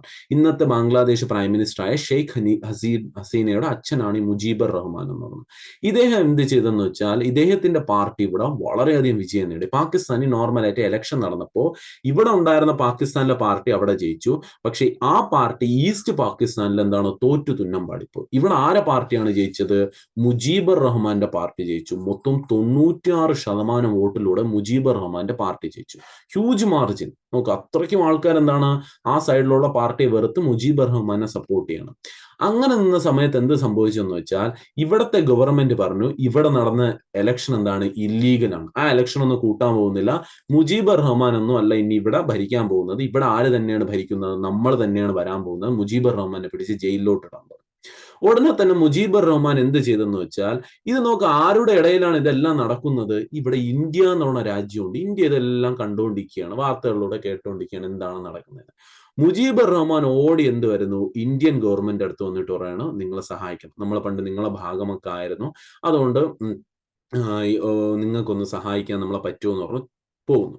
അന്ന് ഇന്ത്യ 1971 ആരാണ് ഇന്ത്യ ഭരിച്ചുകൊണ്ടിരിക്കുന്നത് ചോദിച്ചാൽ ദാറ്റ് വാസ് ഇന്ദിരാഗാന്ധി. ഇന്ത്യയുടെ അയൺ ലേഡിയാണ് എന്ത് ഭരിച്ചുകൊണ്ടിരിക്കുന്നത്? ഇന്ത്യ ഭരിച്ചുകൊണ്ടിരിക്കുന്നത്. ഇന്ദിരാഗാന്ധി ഒരു അവസരത്തിന് വേണ്ടി കാത്തിരിക്കുകയാണ്, ആരടിക്കാൻ? പാകിസ്ഥാൻ അടിക്കാൻ. ഉടനെ ഇന്ദിരാഗാന്ധി എന്ത് പറഞ്ഞെന്ന് വെച്ചാൽ നമ്മൾ എന്ത് ചെയ്യാൻ പോകുന്നു? നിങ്ങൾക്ക് ഈസ്റ്റ് പാകിസ്ഥാന് സ്വതന്ത്രം വാങ്ങിച്ചാൽ നിങ്ങൾ എന്ത് ചെയ്താണ്? ഒരു രാജ്യമാക്കി മാറ്റാന്ന് പറഞ്ഞു. എന്നിട്ട് എന്ത് ചെയ്യുന്നു? ഇന്ത്യ യുദ്ധത്തിന് പ്രഖ്യാപിക്കുന്നു. ഇന്ത്യ വേഴ്സസ് പാകിസ്ഥാൻ യുദ്ധം തുടങ്ങുന്നു. 1971 ഇന്ത്യ കണ്ട വൺ ഓഫ് ദ ബിഗ്ഗസ്റ്റ് വാർ ആണ് നടക്കുന്നത്. പാകിസ്ഥാൻ ഈ സൈഡിൽ നിന്ന് ഇന്ത്യ ആക്രമിക്കുന്നുണ്ട്, പാകിസ്ഥാൻ സോൾജർ കടൽ വഴി ആക്രമിക്കുന്നുണ്ട്, സഹായിക്കാനായിട്ട് അമേരിക്ക വരുന്നുണ്ട്, ബ്രിട്ടൻ വരുന്നുണ്ട്, എല്ലാ രാജ്യങ്ങളും എന്താണ് ഇന്ത്യ വളർന്നു. ഇന്ത്യയെ സഹായിക്കാൻ ആര് മാത്രമേ ഉള്ളൂ? റഷ്യ മാത്രമേ ഉള്ളൂ. റഷ്യ ഇന്ത്യയും കൂടി കംപ്ലീറ്റ് ഫൈറ്റ് ചെയ്തിട്ട് എന്ത് ചെയ്യുന്നു? ഈ പറയുന്ന പാകിസ്ഥാനെ തോൽപ്പിക്കുന്നു.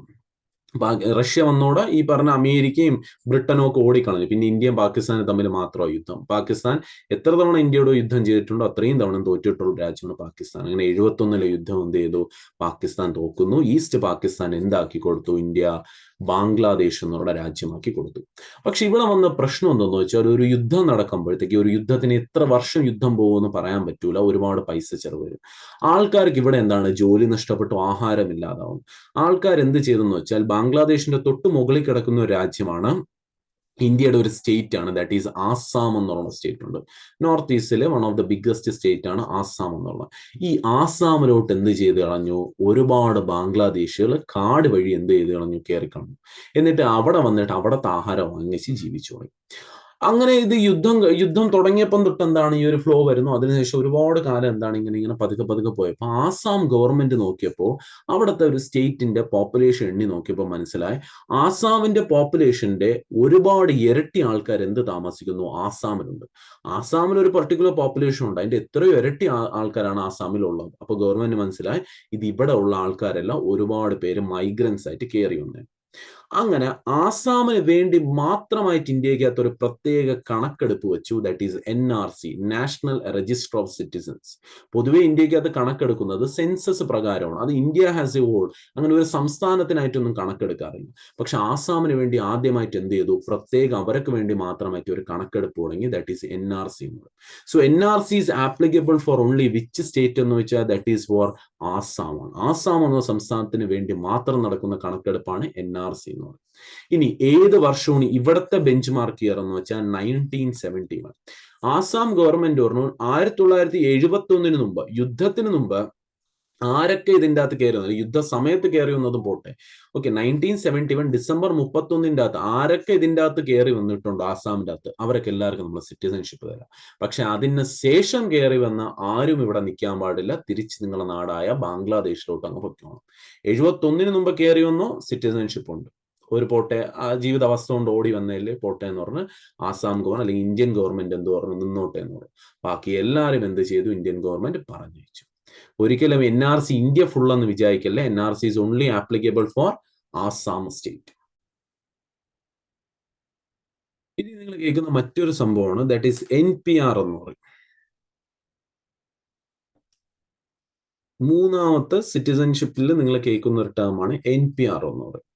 അതിന് ഫുൾ ഫോമേ പരീക്ഷയിൽ വരുള്ളൂ, national population register, national population register.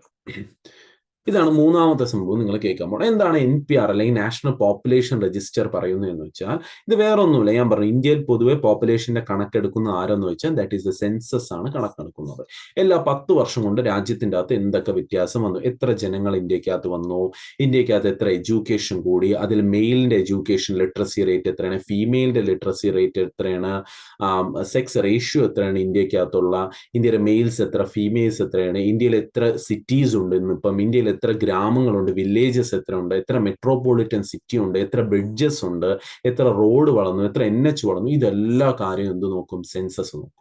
ഞാൻ ഇവിടെ ഒരുപാട് ഡാറ്റ നിങ്ങളോട് പറഞ്ഞു. നിങ്ങൾക്ക് തുടക്കം തൊട്ട് കുറേ കാര്യങ്ങൾ ലിറ്ററസിയുടെയും എഡ്യൂക്കേഷന്റെയും പിന്നെ പോപ്പുലേഷനെ കുറിച്ചും അതും ഇതും കുറേ ഡാറ്റ ഞാൻ പറഞ്ഞു.